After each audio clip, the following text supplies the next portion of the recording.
justru berbalik, tidak mendapat manfaat apa-apa, bahkan malah timbul masalah. Banyak salikin, muridun, orang-orang yang berjalan dan ingin mendekat kepada Allah SWT.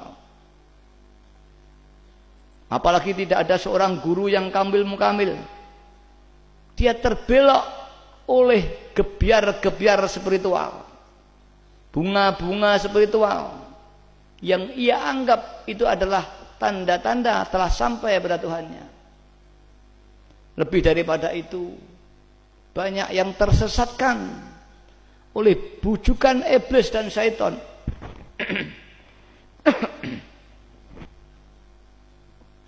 dan nafsu dirinya sendiri, hingga dia suhunya belum sampai pada Tuhannya, baru diberi kelebihan-kelebihan oleh Allah, berupa dia bisa berjalan di atas air, bisa menebak nasib seseorang, doanya ijabah, dia terlena, akhirnya hanya berhenti di hal-hal demikian ini, bahkan menjadi salah persepsi bagi masyarakat umum bahwa orang yang tinggi martabat kewaliannya seolah-olah dengan indikasi ketinggian spiritual yang dimiliki. Ini tidak tentu demikian. Ya memang para aulianya Allah, kekasihnya Allah umumnya diberi kelebihan-kelebihan bila ikhtiar, artinya bahkan dia tidak pernah riadoh minta diberi kelebihan-kelebihan itu, tapi seiring Allah menghendaki dia diberi dalam perjalanan saliknya.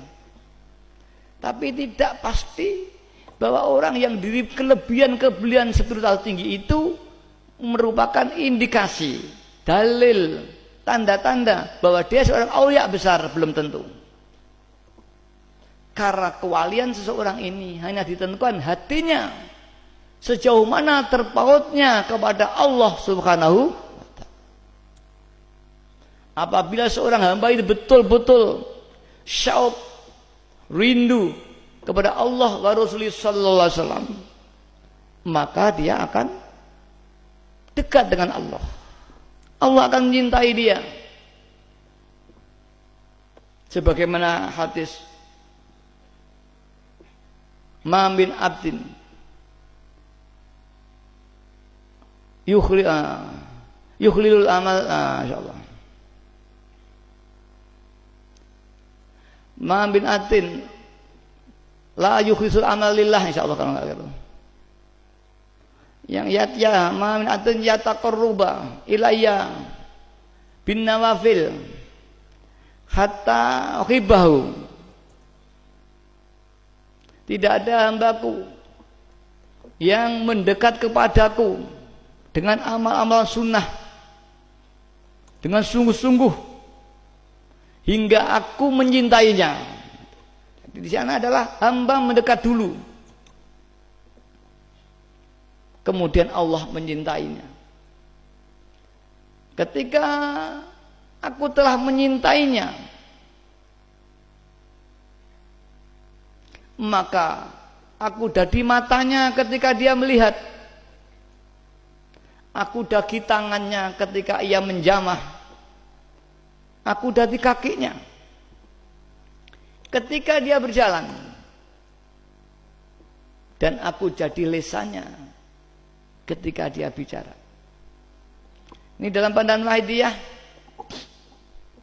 kalau orang ini sudah mendekat kepada Allah sungguh-sungguh hingga telah mencapai iman billah, maka dia melihat, merasa yang melihatkan Allah, dia mendengar, didengarkan Allah, dia berjalan di jalan